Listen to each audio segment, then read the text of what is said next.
ಎಲ್ಲ ಜೀವಿಗಳ ತಾಯಿ ಎಂದೇ ಕರೆಯೋ ದುರ್ಗಾ ಪರಮೇಶ್ವರಿ ನೆಲೆ ನಿಲ್ಲದ ಸ್ಥಳಗಳಿಲ್ಲ. ಕೊಲ್ಲೂರಿನಲ್ಲಿ ಮೂಕಾಂಬಿಕೆಯಾಗಿ ನೆಲೆಸಿದ್ರೆ, ಮಥುರೆಯಲ್ಲಿ ಮೀನಾಕ್ಷಿಯಾಗಿ, ಶೃಂಗೇರಿಯಲ್ಲಿ ಶಾರದಾಂಬೆಯಾಗಿ, ಶಿರಸಿಯಲ್ಲಿ ಮಾರಿಕಾಂಬೆಯಾಗಿ, ಹೊರನಾಡಿನಲ್ಲಿ ಅನ್ನಪೂರ್ಣೇಶ್ವರಿಯಾಗಿ, ಕಟೀಲಿನಲ್ಲಿ ದುರ್ಗಾ ಪರಮೇಶ್ವರಿಯಾಗಿ ನೆಲೆ ನಿಂತು ಭಕ್ತರಿಗೆ ತನ್ನ ಅಭಯ ಹಸ್ತವನ್ನ ನೀಡುತ್ತಿದ್ದಾಳೆ.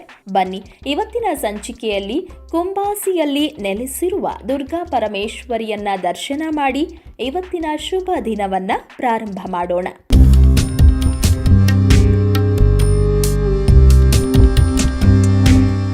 ಕುಂಭಾಸಿ ಎಂದ ತಕ್ಷಣ ನಮಗೆ ನೆನಪಾಗೋದು ಆನೆಗುಡ್ಡೆಯ ಶ್ರೀ ಮಹಾಗಣಪತಿ ದೇವರು. ಈ ದೇವರ ದೇಗುಲಕ್ಕೆ ಹೋದವರು ಮಹಾಗಣಪತಿ ದೇಗುಲದಿಂದ ಕೇವಲ 3 ಕಿಲೋಮೀಟರ್ ದೂರದಲ್ಲಿರುವ ಚಂಡಿಕಾ ದುರ್ಗಾ ಪರಮೇಶ್ವರಿ ದೇಗುಲಕ್ಕೆ ಕೂಡ ಭೇಟಿ ನೀಡಬಹುದಾಗಿದೆ. 75 ಅಡಿ ಎತ್ತರದ ಗೋಪುರವನ್ನ ಹೊಂದಿರುವ ಈ ಆಲಯವು ವಿಶಾಲವಾದ ಪ್ರದೇಶದಲ್ಲಿ ನಿರ್ಮಾಣವಾಗಿದ್ದು, ಆಲಯವು ಮುಖ ಮಂಟಪ, ನಮಸ್ಕಾರ ಮಂಟಪ, ಗರ್ಭಗೃಹ ಹಾಗೂ ಪ್ರಸಾದ ಮಂಟಪಗಳನ್ನ ಒಳಗೊಂಡಿದೆ. ದೇಗುಲದ ಗೋಪುರದ ಮೇಲೆ ವಿವಿಧ ದೇವತೆಗಳ ಮೂರ್ತಿಯನ್ನ ಕೆತ್ತಲಾಗಿದ್ದು, ಆಲಯದ ಪ್ರಾಂಗಣದ ಜಗಲಿಯಲ್ಲಿ ಪಲ್ಲವ ಶೈಲಿಯಲ್ಲಿ ನಿರ್ಮಿಸಿರುವ ಆನೆಗಳು ನಮ್ಮನ್ನ ದೇವಿಯ ಸನ್ನಿಧಾನಕ್ಕೆ ಬರುವಂತೆ ಸ್ವಾಗತ ಮಾಡುತ್ತವೆ. ಬಂಗಾರದ ವರ್ಣ ಲೇಪಿತವಾಗಿರುವ ವಿವಿಧ ಕಲೆಗಳ ಚಿತ್ತಾರವನ್ನ ಹೊಂದಿರುವ ಇಲ್ಲಿನ ಕಂಬಗಳು ನಮ್ಮನ್ನ ಪ್ರಾಚೀನ ಕಲಾ ವೈಭೋಗಕ್ಕೆ ಕೊಂಡೊಯ್ಯುತ್ತವೆ. ಈ ಕ್ಷೇತ್ರದ ಪ್ರಮುಖ ಆಕರ್ಷಣೆ ಏನಂದ್ರೆ ಅದು ಚಂಡಿಕಾ ದುರ್ಗಾ ಪರಮೇಶ್ವರಿ ಅಮ್ಮನವರು.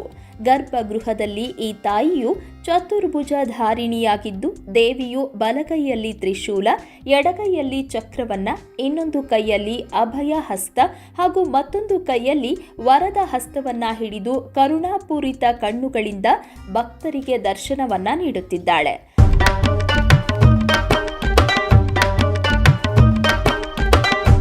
ಸರ್ವಾಲಂಕೃತ ಭೂಷಿತಳಾದ ಈ ದೇವಿಯ ಸಾನ್ನಿಧ್ಯವೇ ಒಂದು ಅನುಪಮವಾದ ಅನುಭೂತಿಯಾಗಿದೆ. ಈ ಕ್ಷೇತ್ರಕ್ಕೆ ಬಂದವರು ದೇಗುಲದ ಸುತ್ತ 11 ಪ್ರದಕ್ಷಿಣೆ ಹಾಕಿದ್ರೆ ಅವರ ಎಲ್ಲಾ ಮನೋಕಾಮನೆಗಳು ಪೂರ್ತಿ ಆಗುತ್ತೆ ಎಂದು ಹೇಳಲಾಗುತ್ತೆ. ಹೀಗಾಗಿ ಈ ದೇವಿಯ ಸನ್ನಿಧಾನಕ್ಕೆ ಬರುವವರು ತಪ್ಪದೆ 11 ಪ್ರದಕ್ಷಿಣೆಯನ್ನ ಹಾಕಬೇಕು ಎಂಬ ಮಾತುಗಳು ಇಲ್ಲಿ ಕೇಳಿಬರುತ್ತೆ.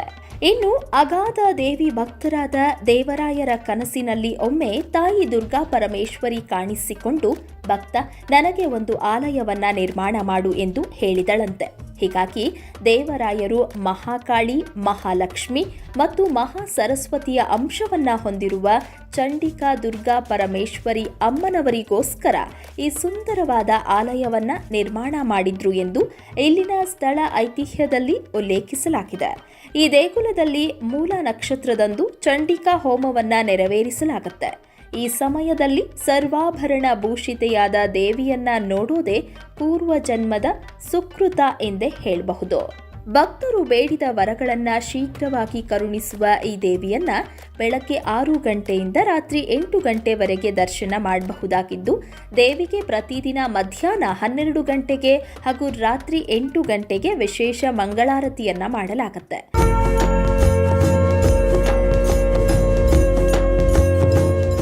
ಇಲ್ಲಿಗೆ ಬರುವ ಭಕ್ತಾದಿಗಳು ದೇವಿಗೆ ಕುಂಕುಮಾರ್ಚನೆ, ಚಂಡಿಕಾ ಪಾರಾಯಣ, ನವಾಕ್ಷರಿ ಹೋಮ, ವನದುರ್ಗಾಯನ, ಶ್ರೀ ಮಹಾಚಂಡಿಕಾ ಹೋಮ, ಹೂವಿನ ಪೂಜೆ, ಪಂಚಾಮೃತಾಭಿಷೇಕ ಇನ್ನು ಮುಂತಾದ ಸೇವೆಗಳನ್ನ ಮಾಡಿಸಬಹುದಾಗಿದೆ. ಚಂಡಿಕಾ ದುರ್ಗಾ ಪರಮೇಶ್ವರಿ ನೆಲೆ ನಿಂತ ಈ ಪುಣ್ಯ ಕ್ಷೇತ್ರವು ಉಡುಪಿ ಜಿಲ್ಲೆಯ ಕುಂದಾಪುರ ತಾಲೂಕಿನ ಕುಂಭಾಸಿ ಎಂಬ ಪುಟ್ಟ ಊರಿನಲ್ಲಿದ್ದು, ಈ ದೇವಸ್ಥಾನವು ರಾಜಧಾನಿ ಬೆಂಗಳೂರಿನಿಂದ 405 ಕಿಲೋಮೀಟರ್, ಹಾಸನದಿಂದ 223 ಕಿಲೋಮೀಟರ್, ಉಡುಪಿಯಿಂದ 32 ಕಿಲೋಮೀಟರ್, ಕುಂದಾಪುರದಿಂದ ಕೇವಲ 6 ಕಿಲೋಮೀಟರ್ ದೂರದಲ್ಲಿದೆ.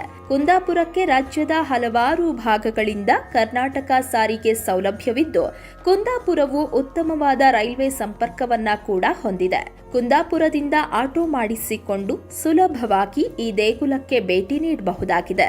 ಸಾಧ್ಯವಾದರೆ ಆನೆಗುಡ್ಡೆಗೆ ಹೋದಾಗ ತಪ್ಪದೆ ಈ ದೇಗುಲಕ್ಕೆ ಭೇಟಿ ನೀಡಿ ಚಂಡಿಕಾ ದುರ್ಗಾ ಪರಮೇಶ್ವರಿ ಅಮ್ಮನವರ ಕೃಪಾ ಕಟಾಕ್ಷವನ್ನ ಪಡೆಯಿರಿ ಅಂತ ಹೇಳ್ತಾ ಇವತ್ತಿನ ಧರ್ಮ ದೇಗುಲ ದರ್ಶನ ಕಾರ್ಯಕ್ರಮವನ್ನ ಮುಗಿಸ್ತಾ ಇದ್ದೇವೆ.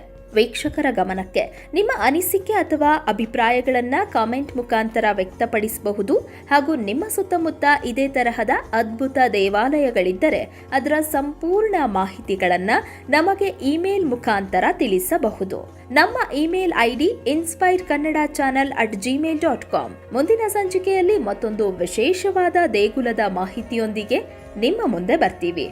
ಈ ವಿಡಿಯೋ ನಿಮಗೆ ಇಷ್ಟವಾಗಿದ್ದಲ್ಲಿ ದಯವಿಟ್ಟು ನಮ್ಮ ಚಾನೆಲ್ನ ಸಬ್ಸ್ಕ್ರೈಬ್ ಮಾಡಿ ಹಾಗೂ ಬೆಲ್ ಬಟನ್ನ ಕ್ಲಿಕ್ ಮಾಡಿ. ವಂದನೆಗಳು.